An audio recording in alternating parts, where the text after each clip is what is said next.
Bonjour à tous, Olivier Tréca du Chasseur de Migrateurs.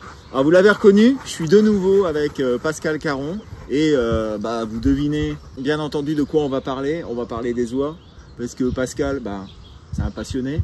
Hein, il m'expliquait tout à l'heure que il élève les oies depuis qu'il a l'âge de 10 ans, oui. Donc ça fait à peu près 10 ans. Non, ouais, c'est ça, tout à fait, ouais, on est bon, on est bon. Et voyez, on a derrière ces parcs, hein, avec des moissons, des cendrées, des rieuses, etc. À la suite des vidéos qu'on a déjà faites, donc sur le blétage, sur l'attelage des colverts, sur l'attelage des sauvagines, oui. Et bien là on va parler un petit peu de l'attelage des oies. Alors première question par rapport à l'attelage des oies, quelles sont les espèces qu'on peut atteler? On peut atteler uniquement les espèces chassables. On est bien d'accord. Donc pas question d'atteler des becs courts, pas question d'atteler des naines. Voilà. Et il n'est même pas question d'avoir en parc des bernaches du Canada. C'est interdit. Ouais. Voilà, donc on n'a pas le droit d'atteler tout ça, on a juste le droit d'atteler les 3 espèces qu'on peut chasser, c'est-à-dire les rieuses, les moissons et les cendrées. Voilà, et les hybrides de chaque espèce, s'ils existent. Bah oui, bien sûr. En fin de compte, qu'est-ce que tu penses toi d'ailleurs des hybrides? Alors, les hybrides, c'est comme les autres oies. Certaines vont être de bonne qualité, certaines vont être de mauvaise qualité. Tout dépend aussi de l'hybridation. J'ai rarement vu des hybrides de moisson, par exemple, avec de la cendrée ou de la rieuse, qui sortent des voies assez belles pour chasser. Elles ont souvent des voies assez atypiques et plutôt stridentes. Les hybrides cendrées-rieuses, il y a quelques sujets qui sont chassants et qui vraiment participent à la chasse. Moi, il me semble que, dans mes souvenirs, j'en ai pas vu souvent des hybrides d'oies cendrées-rieuses, oui. Mais j'avais un ami, il est toujours vivant, hein, mais qui avait une hybride cendrée-rieuse et lui, il disait que c'était sa meilleure oie. Voilà. Oui. C'est des oiseaux qui chassent en effet et qui ont des voies ou qui tirent plus sur l'espèce rieuse ou sur la cendrée. C'est pas la particularité en fait de la voie hybride qui va faire, c'est plutôt la qualité de l'oiseau. Ouais, comme tous les oiseaux voilà. Finalement, hein, comme tous les oiseaux. Donc les hybrides, oui, mais finalement tout dépend de la qualité de l'oiseau. Voilà. Deuxième question. On en avait déjà parlé un petit peu à l'époque, mais est-ce qu'on peut mélanger les oies et les canards dans un attelage? À titre personnel, moi je dirais que oui. Oui, on peut tout à fait mélanger les deux espèces, enfin chasser les deux oiseaux en même temps. La différence, c'est qu'il faut quand même placer les oiseaux différemment. Ah, ouais, parce que c'est vrai que certaines oies vont avoir ou certaines espèces d'oies, comme la rieuse, un germe de rieuse qui va être très chantant, très tapant sur le... peut faire remonter une bande de canards au moment de la pose. Ouais. Mais ça peut aussi faire tourner de loin, à l'inverse, une bande de siffleurs. Ouais. On sait bien que les brouteux se regroupent avec les brouteux. Exactement, c'est ce que je disais dans la vidéo avec la sauvagine. Hein. On sait bien que... moisson, chipot, sarcelle, voilà. Ça va bien ensemble. Voilà. Siffleur, rieuse, ça va bien ensemble. On est bien d'accord. Voilà. Donc, il faut savoir juste se positionner les oiseaux, en fait. Ouais. Les oiseaux vont être attirés par les oies. Personnellement, j'ai même déjà réussi à faire poser, c'était le coup du hasard, mais en dételant, je terminais par mes rieuses et j'avais laissé que le couple de rieuses à l'attelage et enlevé tous les canards. Il se met à neiger, il arrive une bande de pilets. Il restait plus que la femelle de rieuse à l'eau, le jar en cage, la femelle de rieuse chante et les pilets tombent avec. Oiseau très farouche, le pilet. Ah bah oui, il n'y a pas plus farouche. Voilà, mais ça suffit, elle a chantonné sur le passage et elles sont venues se coucher là. Ah ouais. Bon, la bande de pilets tombe. Donc tout dépend du placement, du nombre aussi, parce que tu as fait une vidéo sur le blétage, mais les blés d'oie, ça peut plaire au canard, mais ça peut aussi infrayer une grosse masse. Si ça pose loin, ça peut bloquer le remont à la nage. Ça c'est vrai. Ça c'est vrai. Sur des grands étangs, voilà. Il faut quand même bien positionner ces paquets d'abattage, hein, pas les mettre trop près, parce que sinon effectivement, si ça se pose derrière, pour rentrer après, pour passer autour d'un paquet ou sur le côté, c'est plus difficile. Hein. Faut mieux faire rentrer avec un V comme ça. Hein. Ça c'est plus voilà. Un entonnoir. Un entonnoir, voilà, c'est ça. Donc, est-ce que pour les oies, Oui. on a, comme pour les colverts, différents chants? Donc, des chants, des chanteuses, des cannes de pause, des demi-cris, des longs cris, etc. Qu'est-ce que tu penses de ça? On a tous, en général, que ce soit l'humain, les animaux, etc., même les oiseaux, ils ont tous des voix différentes. C'est vrai. Voilà, le chien va pas aboyer, le merle, les femelles choisissent le mâle qui va chanter le plus fort, et les oies, c'est la même chose. Certains jarres ont des voix très stridentes, très métalliques, d'autres vont avoir des voix saccadées, d'autres vont être plus chantants, moins chantants. Il y a vraiment une sélection à faire dans les oies, et c'est ce qui me passionne particulièrement. Ah ouais. C'est justement que, oui, il y a tout type de chants chez les oies, aussi bien en chanteuse, demi-cri, et même certains ont l'humour d'appeler certaines de mes oies qui chantent de façon très saccadée et très lente des amassoirs. Ah ouais. Voilà, mais c'est un surnom donné à une de mes oies comme ça, mais on peut en effet avoir des oies qui vont caresser le gibier, exactement comme les colverts. Caresser le gibier, ça, voilà, ça c'est beau. Caresser le gibier, exactement comme les colverts, pour amener les oiseaux à la pause. Ah ouais, d'accord. Bon. Et donc, c'est le même fonctionnement. Le chant au large, voilà. Les courts-cris plutôt devant, et les femelles de pause bien placées pour pouvoir amener à la pause sur la zone de pause sélectionnée. D'accord. Personnellement, selon les dimensions de mare, j'aime bien, si la mare est très grande, mettre les jarres d'attaque dans le paquet de blettes, surtout au remont, même si on y chasse moins, mais on en voit quand même, dans le paquet de blettes d'attaque, et puis les femelles sous le vent pour amener à la pause tranquillement. Et laisser la place quand même. Donc les champs, effectivement, il y en a plein. Ouais. Il faut les adapter en fonction de la configuration de l'étang. Avant de parler vraiment quelles sont les règles d'attelage, parce que là on n'en a pas encore parlé un petit peu, mais je voudrais parler un petit peu d'un point de vue pratique. Hein, comment est-ce que toi tu préfères atteler les oies? À plateau, au poids, au piquet, à l'herbe, en cage? Il n'y a pas de recette miracle. Un oiseau, c'est comme votre chien, s'il n'est pas en forme, il ne va pas bien chasser. C'est vrai, ça c'est vrai. Un oiseau qui est mal installé, il va pas bien chasser. Il va stresser, il va pas bien chasser. Si votre oiseau prend l'eau parce que son piquet, parce que son attelage est trop court, il va ramer, il va pas être concentré sur son acte de chasse aussi. Parce que moi, mes oiseaux sont mes acolytes de chasse, comme le chien. Bien sûr. Et donc tout est possible. Le plateau, c'est quand même quelque chose de bien. Le plateau fixe, quand les étangs le permettent, c'est plus stable.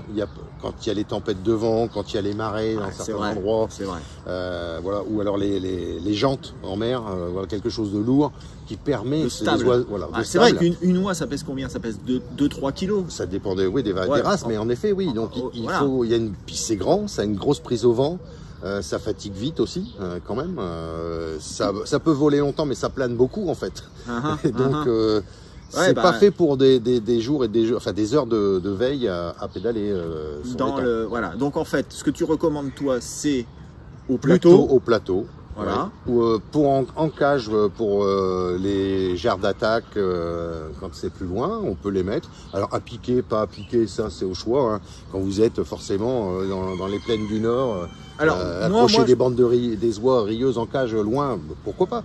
Nous en fait, moi où je chasse, on fait comment? On a des gros plateaux, avec des plateaux costauds. Il faut des plateaux costauds pour les oies, pour mettre dans l'eau.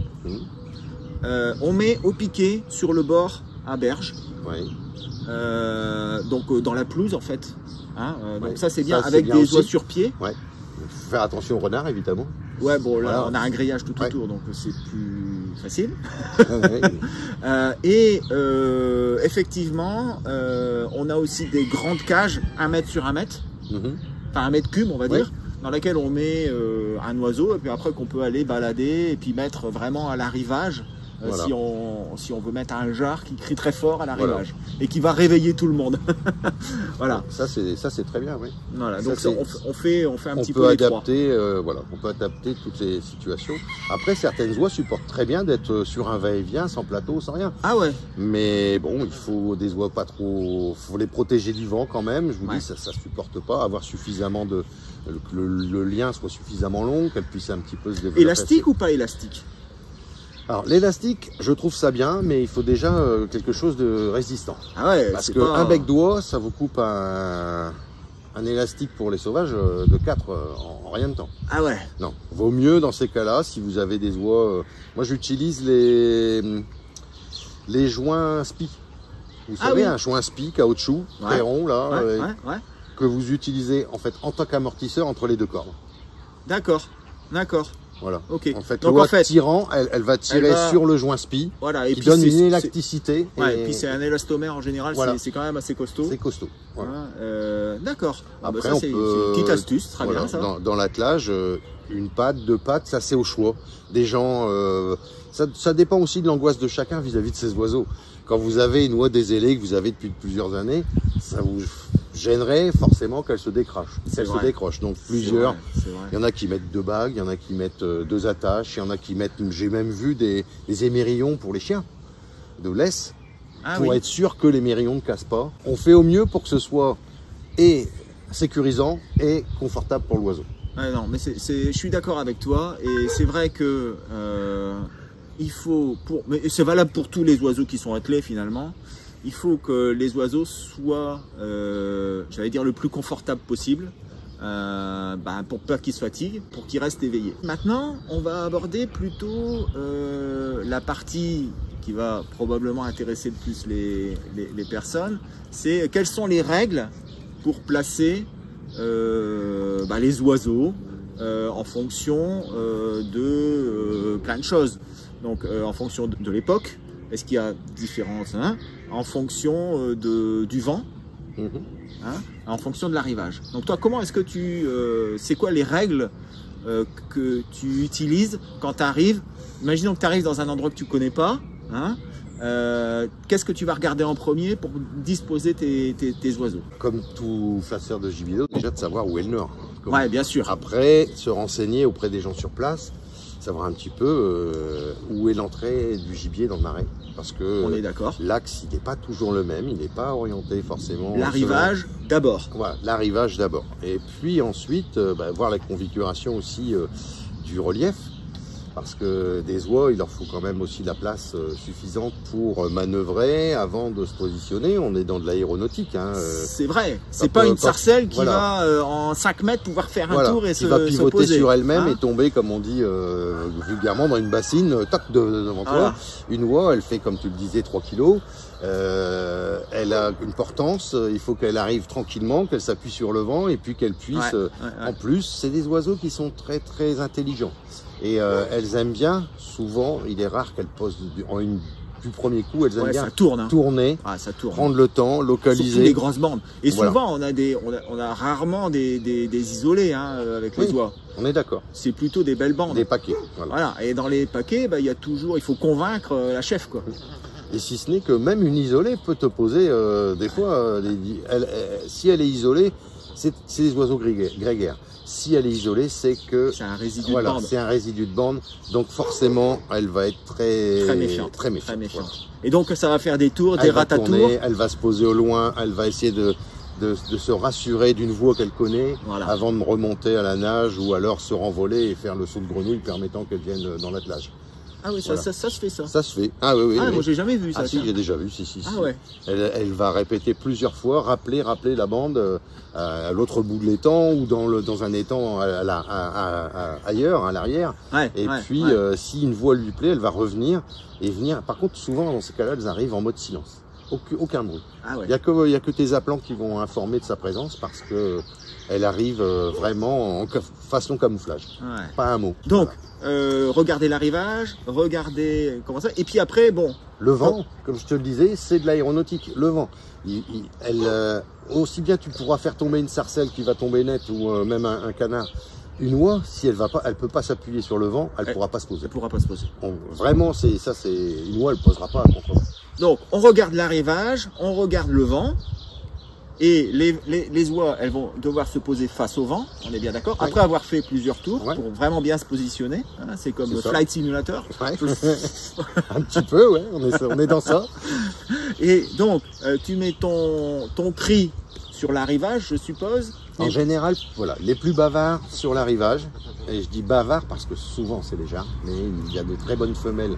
Bavardes aussi. Bavardes aussi qu'on peut mettre sur l'arrivage, mais le jarre étant plus dominant, plus criard aussi parfois, il va relancer et mettre en concurrence les jarres eux-mêmes des bandes dans le ciel. Ah, voilà. Donc c'est ça aussi qui fait que les bandes elles discutent, mais c'est surtout les jarres qui dominent. J'ai eu l'occasion comme ça de faire poser une grosse bande d'oies une fois, il y avait 150 oiseaux. Elles étaient à 200 mètres, elles posaient à 21 h et elles redécollent à 7 h du matin, on n'a pas pu les tirer au posé.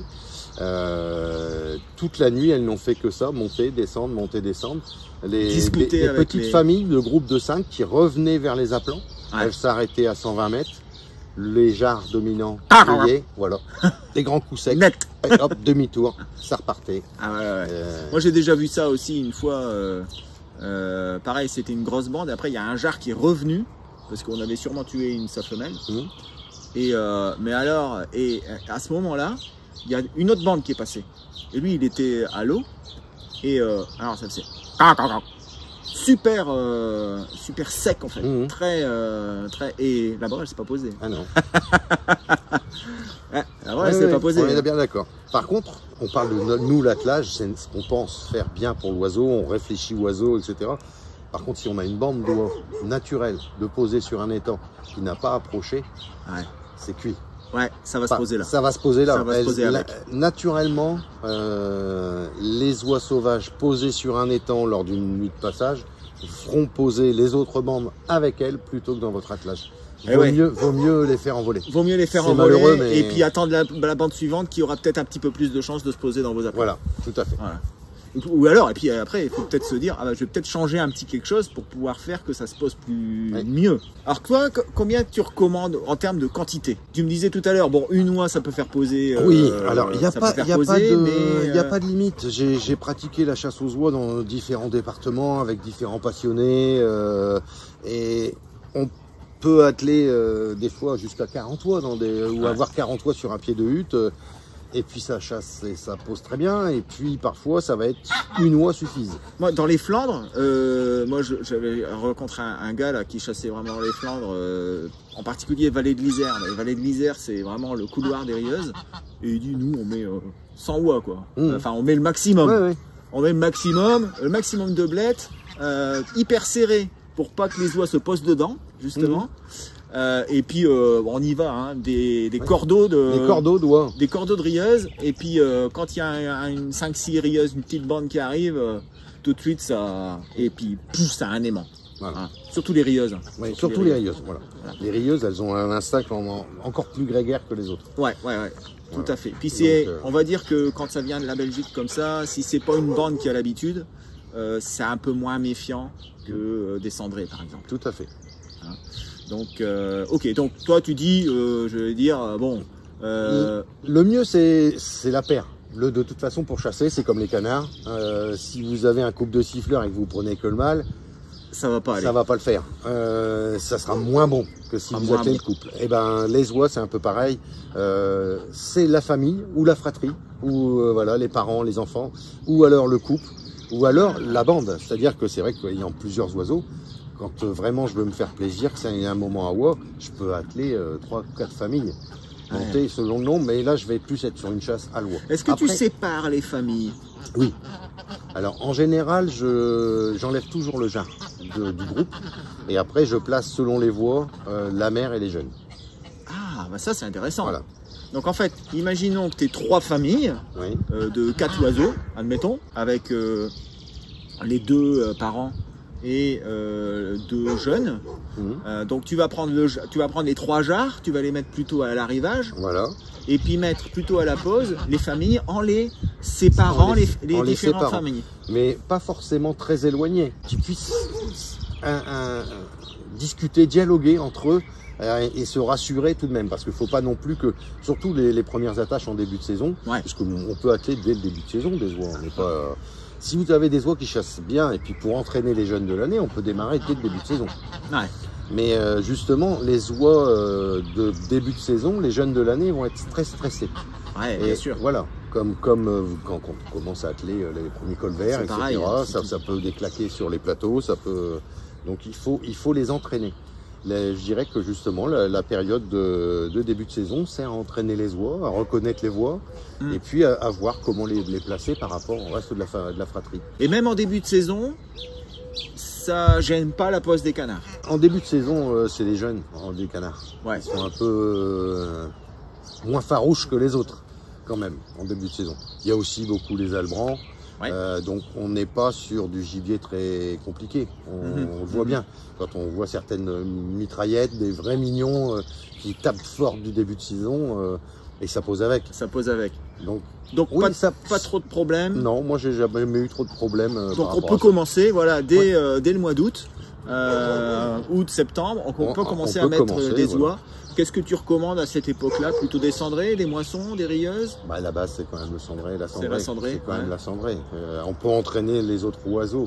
Mais déjà, naturellement dans les espèces, moi, mes jeunes rieuses, là, nous sommes le 22 juin, là, aujourd'hui, mes jeunes rieuses, j'en ai 2 qui sont nées cette semaine et j'en ai encore une femelle au nid. Ouais, donc les oiseaux vont pas être attables au mois de septembre. Les cendrées, elles sont plumées quasiment, pour les plus précoces. Donc ça va. Donc séparer les couples, bien entendu, en général. Oui. Hein, parce que sinon ça chante pas trop. Ça chante pas trop. Et puis séparer les jeunes, mettre en concurrence déjà, ça peut être une solution aussi. De coller 2 femelles d'une autre famille, plus près d'un autre jarre. Il va pas être content. Ah oui, il va pas être content, mais justement là, quand il entendra d'autres oies, il va se dire il faut que j'assure, il faut que je me fasse entendre, que ma femelle revienne auprès de moi. Ah ouais, ok. Bon, ça c'est intéressant. C'est très intéressant. Peut-être une dernière question. Est-ce que c'est intéressant les appos? Les appos. Alors, j'étais peut-être dans les derniers à utiliser ça parce que j'étais tellement passionné par mes oies. J'avoue que maintenant j'en ai et que c'est pratique. Alors, plutôt pratique. Pour quelles espèces? Pour les deux? Pour les deux, ça fonctionne pour les deux. J'ai même déjà eu l'occasion, puisqu'on peut tirer l'oie en bernache en destruction, de faire tourner des bernaches avec un appôt. Parce que dans l'Oise, étant donné qu'il y a une grosse population. Mais la rayeuse, ça fonctionne quand même beaucoup mieux que la cendrée. Ouais. Les gens qui savent bien pipoter les rayeuses, les gens du Nord, moi je les félicite, ils font un bon boulot et c'est vrai que c'est efficace. C'est un outil utile. Bon. Voilà. Ça ne remplacera pas la plante pour ma part, je suis passionné des oies, mais c'est utile. C'est vrai que quand on voit des vidéos aux États-Unis ou alors voilà, ils pipotent avec des blettes et ils les font venir. Hein, donc c'est aussi intéressant. Hein, c'est aussi intéressant. Mais je pense que quand on est un passionné d'oies, c'est quand même mieux d'avoir ça va aider, des vivants. Quoi. Ouais. On se dit qu'on attelle des vivants, comme tu le dis, et les vivants, ça a aussi ses humeurs. La météo va changer, la chaleur, et tes oiseaux vont pas être au top à 100% tout le temps. Hein. On n'a pas un bouton on-off sur nos oiseaux. Et quand on voit une bande arriver et que il n'y a pas le déclenché qu'il faut dans le jeu, ça peut aider en effet à mettre en route. Est-ce que tu as un truc pour faire déclencher les oies? C'est-à-dire que on entend des oies au loin, tes oies elles restent calmes, tu dis est-ce que je vais pas... La plupart de mes oies, je les ai habituées, elles sont familiarisées. Je les ai plus petites ou alors même pour les rattrapages. Et lorsque je produis un son, une imitation de mauvaise qualité d'oie, enfin, ça les réveille, elles répondent au son. Voilà. Donc ça me permet de les faire chanter. De temps en temps quand on entend quelque chose. Voilà. elles sont habituées et ça chante. D'accord, ok. Bon, ben ça, c'est aussi quelque chose à savoir. C'est vrai que moi, j'ai un ami, et c'est pareil. Il y a quelques années, il y a eu une bonne nuit à Oie. Et ça tournait sur le marais, hein, et puis ses oies elles disaient rien, donc il a donné un petit coup. Alors c'était pas un coup d'apeau, il a fait, je sais plus exactement ce qu'il a fait avec sa voix, pareil comme toi, et ça s'est mis à chanter d'un seul coup, et puis les oies elles sont venues pour se poser parce qu'il a des bonnes oies. Donc voilà, ça c'est important à savoir pour les débutants. Mais l'échec il est possible aussi. Je rebondis sur ta phrase. Les bonnes oies, oui, mais après ça reste une chasse. Ah ouais, bien sûr. C'est pas parce que voilà, c'est en ça que je dis être passionné, mais pas expert, parce que on peut avoir entre guillemets les meilleures oies du monde, ça ne reste que notre sélection, et la nature elle est plus forte que nous. Si ça n'a pas décidé de poser, ça posera pas. Les conditions climatiques, voilà. Non, et puis, il faut rester humble par rapport à notre passion. Bon, quand même, moi, avec Michel Le Hutier, il disait on n'a jamais tué autant de oies que quand on n'attelait pas. Oui, tout à fait. Parce que les oies, ça aime bien aussi, surtout les vieilles oies, je pense qu'elles ont l'expérience. Quand il y a des canards attelés, quelquefois c'est plus difficile pour elles parce que c'est très méfiant. Elles se sont déjà fait avoir peut-être une fois, elles ne vont pas revenir. Mais bon, dans l'ensemble, je pense quand même qu'il est beaucoup plus attractif d'avoir des oies que de ne pas en avoir. Ah oui. Ça c'est certain. Bien d'accord. Après, c'est vrai que les oies, ce n'est que mon opinion, mais c'est vraiment un des gibiers les plus intelligents et elles ont une mémoire. Ah bah ça. Et il faut s'adapter tout le temps. Le blétage, on se rend compte que de plus en plus elles le fuient. Hein, avec les migrations sont de plus en plus diurnes plutôt que nocturnes. Ah, et puis fugaces, c'est-à-dire que par exemple l'année dernière, voilà, l'année dernière, il y a eu une nuit de passage, hein, au mois de novembre, où il est passé des rieuses, il est passé aussi des cendrées, mais ici, alors on est dans la Somme, ils sont passés au-dessus, hein, direction l'Espagne, et puis elles ne sont pas arrêtées, hein, très peu, voilà, très peu. Alors je suppose qu'ils en ont vu peut-être un petit peu plus là-bas au sud-ouest, quoique. Hein, quoique, non, ça a été une mauvaise année. Quoique, les lignes aussi, elles changent. Oui. On voit très bien, et ça, bon, c'est un petit peu...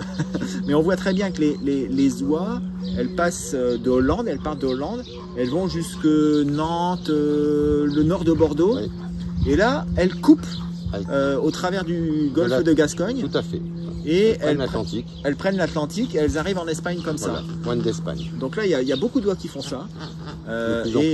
Souvent dans les Landes, où ce sont quand même des grands amateurs, des grands passionnés. Les grands passionnés, ils préfèrent qu'il y ait un vent de nord-ouest qui va les rabattre sur la terre, plutôt que d'avoir un vent de nord-est soufflant qui va les faire passer. Une bonne pluie avec du vent de nord-ouest en tempête. Ou même d'ouest en tempête, là, ils sont tous sur les lacs. Voilà. Donc, vous voyez, hein, ce qui est intéressant aussi, moi, on me disait dans le temps, c'est que quelquefois, donc au mois de novembre, moi, ça m'est déjà arrivé, et puis on va en finir avec cette anecdote-là. Donc, c'était Sainte-Catherine, fin novembre. Il n'y avait pas d'oie qui était encore passée. Et puis il y avait un petit vent de sud-est, crachin, lune noire. Et elles se sont décidées et elles sont mises à partir. Et ça a été, je ne vais pas dire bande sur bande toute la nuit, mais souvent on a eu quelques bandes dans la nuit. Et on se dit, voilà, quand il y a du crachin comme ça leur colle aux ailes, elles ont des difficultés à voler et elles préfèrent se poser. Voilà, donc c'était un petit peu la dernière astuce, le temps qu'il faut, un temps à Oie. Un temps à Oie.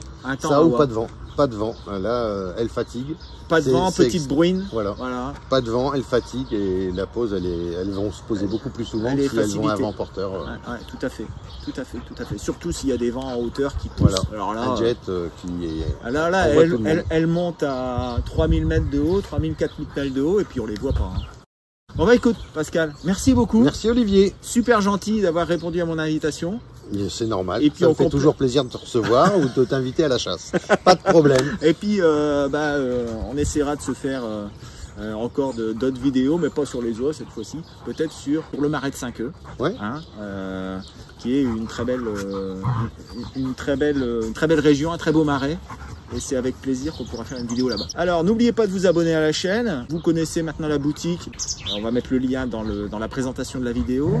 Et puis à la prochaine fois pour une nouvelle vidéo sur les techniques d'attelage. À bientôt, au revoir. Merci, au revoir.